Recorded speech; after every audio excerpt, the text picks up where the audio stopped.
Dalam aku dan kami yang berontak, ada kita yang sama terkoyak.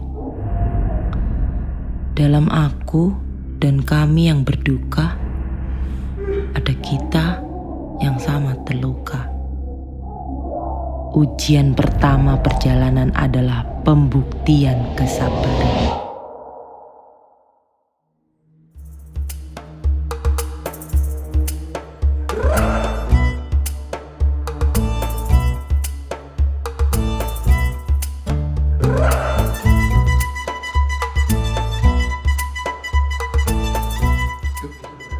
Oh iya, suruh masuk aja, suruh masuk.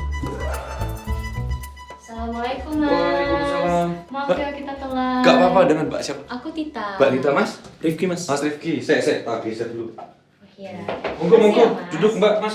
Permisi ya mas. Yo. Aku sekarang prepare ya mas. Monggo Mas, silakan. Duh, gimana nih Mbak? Jauh yuk kesini yuk. Ayan Mas, maaf ya kita telat. Iya, gak apa-apa Mbak. Mbak sama Masnya ini rumahnya di mana? Kalau aku di Karsyaka, tapi tadi aku ke Alsanjak dulu nyamperin Rifki. Oh gitu loh, berarti Mas Rifki rumahnya di... Asanjak mas. Makanya kita ke Asanjak dulu. Terus kita naik tren naik Kisban ke Sirinyar. Oh, Dari gitu. Sirinyar kita naik bus 676 ya Tay? Iya. Nyampe depan situ mas. Oh, naik 676. Harusnya tuh kalian naik 476 aja. Oh. Nyampainya bisa depan sana. Jadi langsung jalan ya sekitar 2 menit lah. Mungkin lain kali ya Mbak ya. Iya, lain Bisa kali. bisa lebih efektif lah, bisa lebih cepat. Ini ngomong-ngomong, Mbak sama Mas ini kuliah di mana? Kalau aku di Katip Celebi. Oh, di Katip Celebi loh. Masnya? Aku di Dokus mas. Di Gus TP-nya tapi mas. Berarti kalian ini beda universitas? Beda kampus kita. Oh gitu lah. Terus kalian bikin konten bareng gini gimana? Kalau aku tuh sama Rifki sebenarnya ketemunya di PPI, di Izmir. Nah, terus kita tuh suka bikin konten bareng, Mas. Oh. Nah, kemarin tuh kita bisa wawancara ini ketua PPI di Izmir. Oh si Mas Iqbal. Mas Iqbal. Iya. Yuk, saya sering nongkrong sama dia. Oh, gitu. Mas, sorry mas. Oh, boleh. Sorry. Ya, Ini, betul. Ini masuk di dalam ya? Betul. Ini dikantongin aja mas. Saya tak pasang dulu. Terus gimana Mbak? Nah, terus abis itu juga banyak yang request ternyata, Mas. Buat kita tuh wawancara salah satu penulis dari Indonesia yang berkarir di Turki. Waduh, makasih loh Mbak. Gitu. Saya jadi merasa Aku tuh tersanjung. salah satu penggemarnya Mas Agus. Oh serius? Serius. Berarti kamu baca buku saya? Aku baca bukunya. Waduh, makasih loh Iya. Mbak. Saya jadi tersanjung Tak, ini. oke tak, udah ready? Oke, udah mulai. Udah bisa dimulai? Udah, jadi ini sebenarnya wawancaranya santai aja. Yuk. Nanti Mas Agus tinggal memperkenalkan diri, habis itu tinggal kasih tahu nih perjalanan Mas Agus selama berkarir di Turki seperti apa. Oh, gini. Oke, aku paham. Jadi udah bisa dimulai ya Mbak? Udah Mas? bisa. Situ kameranya. Oke. Nama saya Agus. Nama panjangnya Agus Prawira Santoso. Usia saya 28 tahun. Saya tuh di Turkinya tuh tinggal di Buca, Izmir. Saya pertama kali ke Turki tuh tahun 2013 kalau nggak salah. Jadi dulu tuh saya dapat beasiswa untuk kuliah di sini. Ya alhamdulillahnya keterima gitu loh, alhamdulillah. Padahal ya dulu saya hidup di kampung yo, Mbak yo.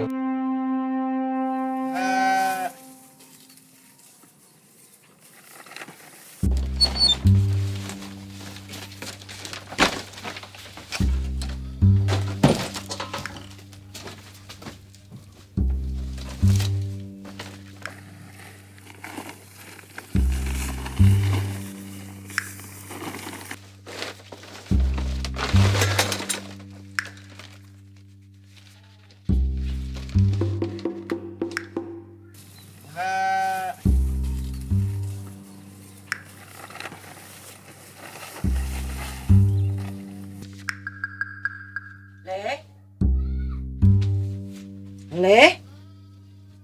Kau udah pulang, Le? Udah Bu. Oh, alhamdulillah. Kau lagi ngapain, Le? Anu Bu, lagi nulis. Wah, nulis? Nulis apa? Oh, buku mau di sini, Le?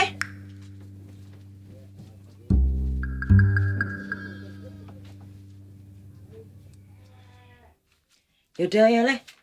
Bantu ibu yuk. Angkatin cucian. Gus, ibu tuh ngedukung kamu banget buat jadi penulis, Gus. Insya Allah, Gus. Kalau ibu ridho, kamu bakal jadi penulis hebat nantinya, Gus. Tapi Mbok yo bantu ibu dulu di sini. Kan kamu tahu ya Gus, kita tinggal itu di negara mana? Kita tinggal ini di negara orang kaya semakin kaya, orang miskin ya semakin melarat Gus. Yo kayak kita. Tapi gimana ya Bu? Aku iki tuh pengen banget loh Bu ke Jakarta. Karena apa ya Bu? Ibu coba bayangin, kalau aku di Jakarta, aku bisa cari kerja, bisa punya gaji. Setiap bulan tuh aku bisa kirim ke ibu uangnya. Ibu jadi ndak usah kerja toh? Ya Gus, ya benar sih. Benar omongan kamu itu nggak salah. Tapi Gus, kamu itu emang tahu kamu ke sana itu mau naik apa? Terus nanti kamu di kota besar itu mau makan apa Gus? Tinggal di mana? Orang kota segede gitu Gus. Percaya sama ibu. Kamu gak akan dianggap di kota besar itu, kamu gak akan Gus dianggap Gus. Ini Gus, ibu di sini tuh dibayar 50.000. Sedangkan kamu di kota, oke lah kamu keren, kelihatannya kamu kerja di kota. Tapi nyatanya nggak gitu Gus. Kamu itu disuruh nulis dari pagi sampai malam. Tapi dibayarnya sama ibu di sini, 50.000 tok sehari. Kalau ibu punya duit banyak Gus, ya ibu biayai kamu sekalian keluar negeri. Ngapain kamu di Indonesia kalau kamu gak dihargai? Ibu tuh sedih, anak semata wayang ibu masa digitui orang. Dimaki-maki, dicaci. Ya ibu gak sudi Gus.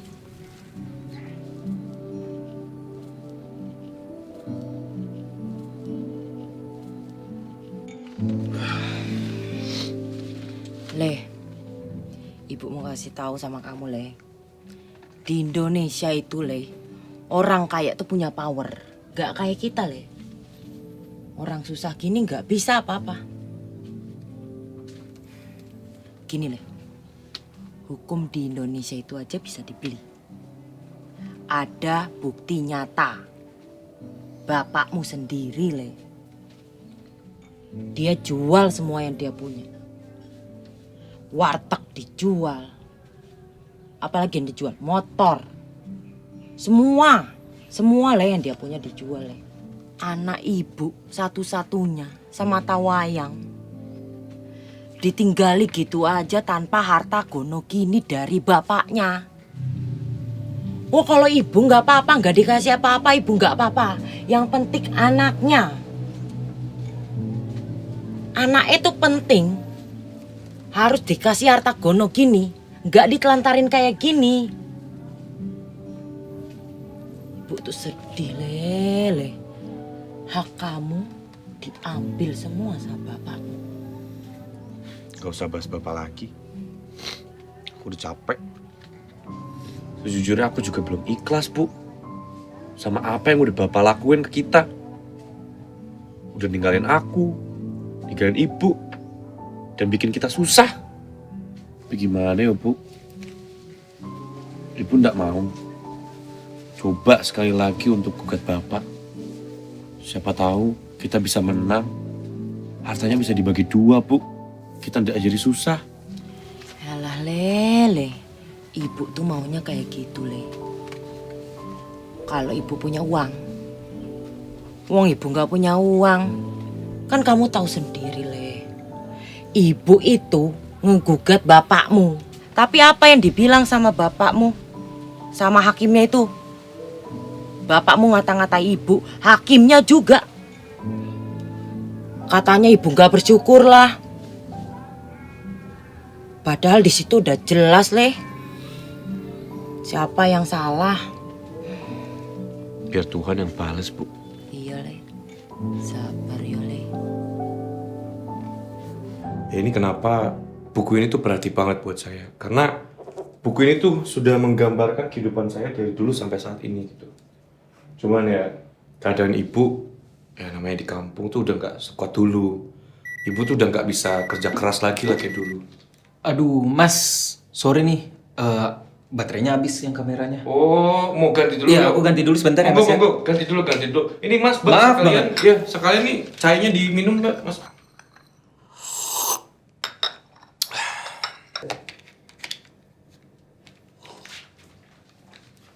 Ini udah bisa dimulai lagi, Mas, Mbak. Oke, sudah Mas, Oke, lanjutin oke. aja. Kita mulai lagi, yuk.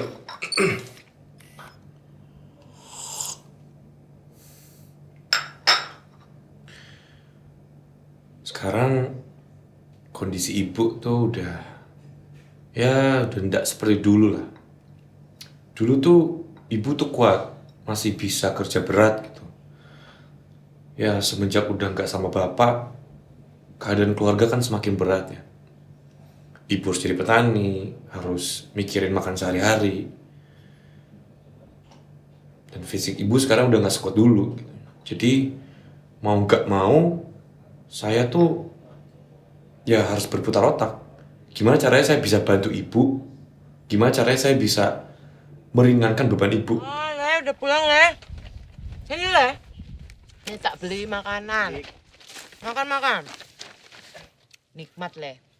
Makanan kita sehari-hari, Le. Nasi uduk. Oh, bener. Enak, Le.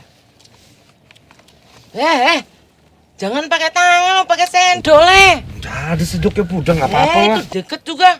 Nggak apa-apa Bu. Serah kamu aja. Enak banget Bu. Mantap. Bu. Ibu inget nggak? Ibu pernah bilang kalau misalkan ibu punya uang, ibu mending bayarin aku kuliah di luar negeri. Gitu? Oh, iya, ingat. Jadi gitu. Tadi aku ketemu sama teman aku namanya si Joko. Nah si Joko ini punya teman, dia bilang dia dapat beasiswa Bu di luar negeri, di Turki. Iyo. Beasiswa apa itu? Itu loh Bu, dibayarin kuliahnya tuh dibayarin begitu. Beneran apa bohongan itu? Bener Bu, ibu mah susun. Itu tuh gak kayak di sini Bu. Itu di Turki, di sini mah bilangnya aja beasiswa, tapi kita tetap bayar. Tapi Le, zaman sekarang ini banyak orang sering nipu Le. Jangan cepat percaya sama orang Le. Gak ada itu beasiswa gratis gak ada. Pokoknya tenang Bu. Untuk yang kali ini nih, aku yakin ini bisa jadi peluang buat kita Bu.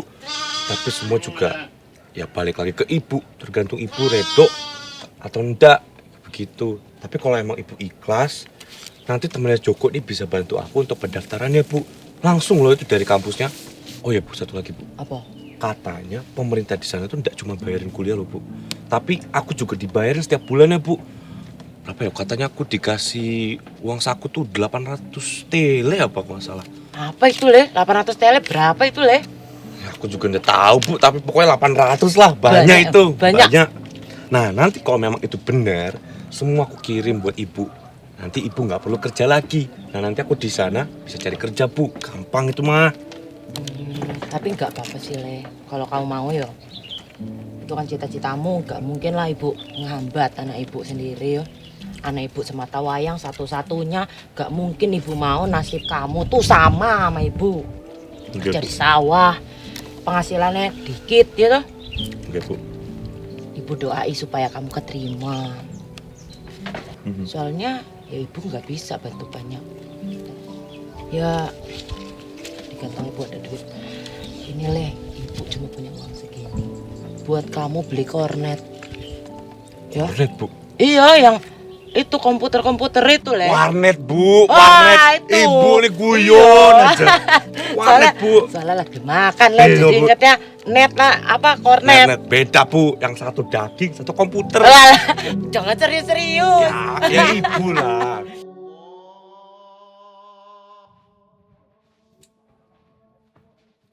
Le, kowe tadi udah ke warnet Le. Udah Bu. Udah. Udah. Aku tadi udah masukin pendaftarannya, jadi ya kita tinggal berdoa aja. Semoga memang kita diterima gitu Bu. Amin Le. Yang terbaik buat kamu ya Le. Oke Bu. Ya udah Le. Ibu udah ngantuk banget ini Le. Ibu tidur dulu nih Le. Oke Bu, aku mau sholat dulu. Assalamualaikum. Assalamualaikum.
Dalam aku dan kami yang berontak, ada kita yang sama terkoyak.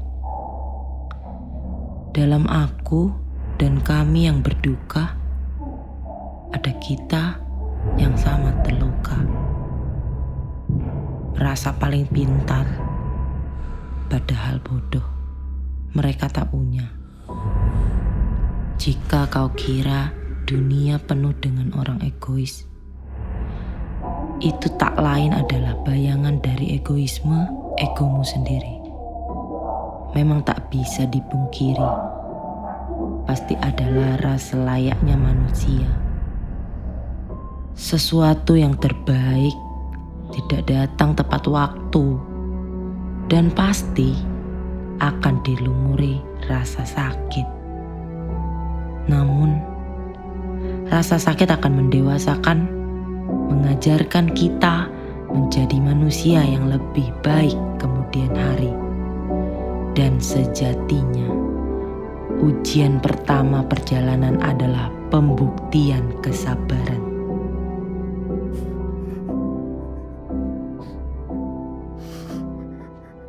Gus.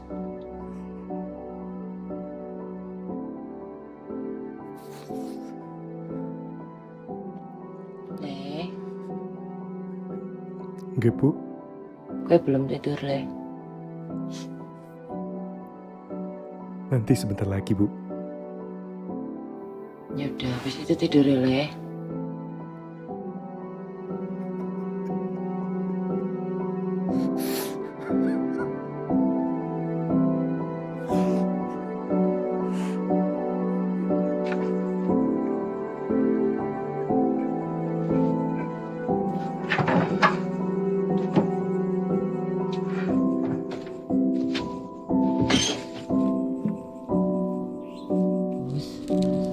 Kalau Ibu ridho, kamu bakal jadi penulis hebat nantinya, Gus.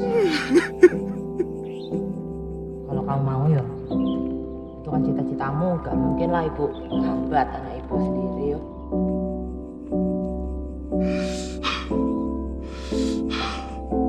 Kamu ikut Ibu Tani dulu ya, Gus. Bantu Ibu. Mas lebih memilih mengejar mimpi Mas tuh apa ya?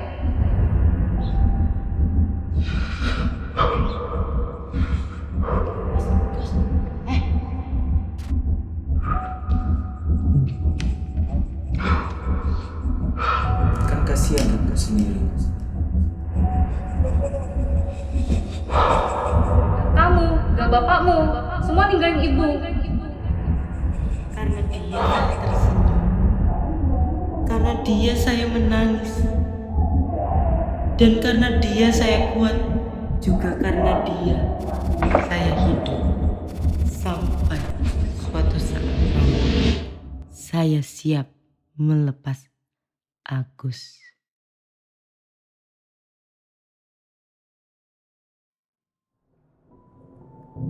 Jika bayang melangkah penuh tanya dan ragu di tiap raga,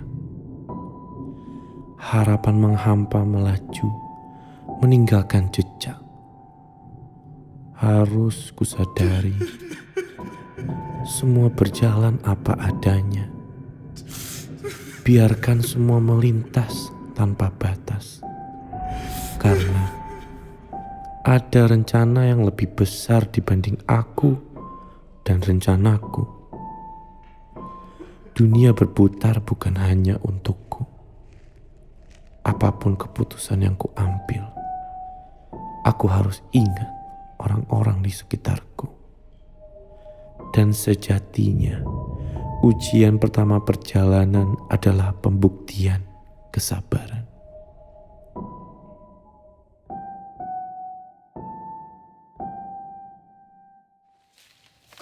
Gus.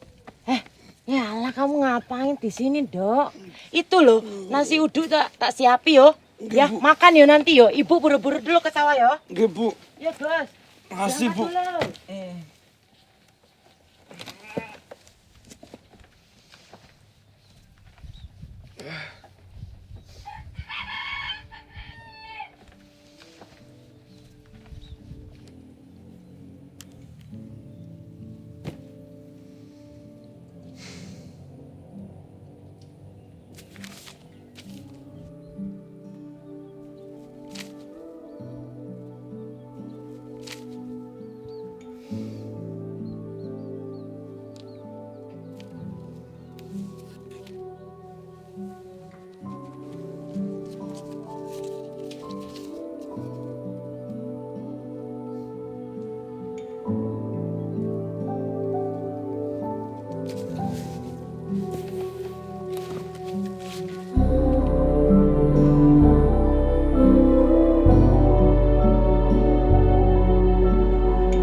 ya alhamdulillah dapat beasiswa Turki gitu kan. Lira kan waktu itu masih 4.500, jadi kita dapat 600 tele waktu itu, tapi itu kayak setara 2.800.000 gitu loh.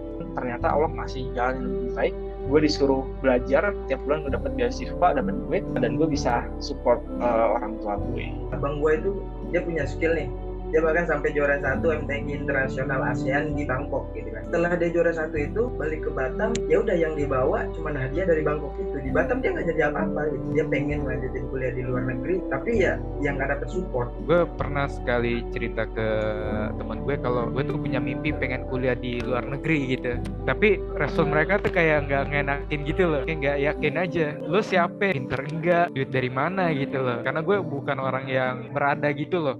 Akhirnya gue bisa ngebuktiin kalau gue tuh bisa loh sampai dapat beasiswa segala macem. Sebenarnya anak-anak Indonesia tuh kita tuh nggak kalah dengan anak-anak di negara lain. Di Turki juga kita sebenarnya bisa bersaing gitu kan sama anak-anak Turki. Tapi karena di Indonesia justru kita tuh nggak dikasih wadah ini loh buat berkembang. Ya, kalau menurut gue sih itu ya. Ntar kita kerja di luar negeri diomongin kalau lu itu apa orang Indonesia, masa kerja di luar negeri. Nah, orang kita di Indonesia aja nggak dianggap, istilahnya kan kayak gitu sih.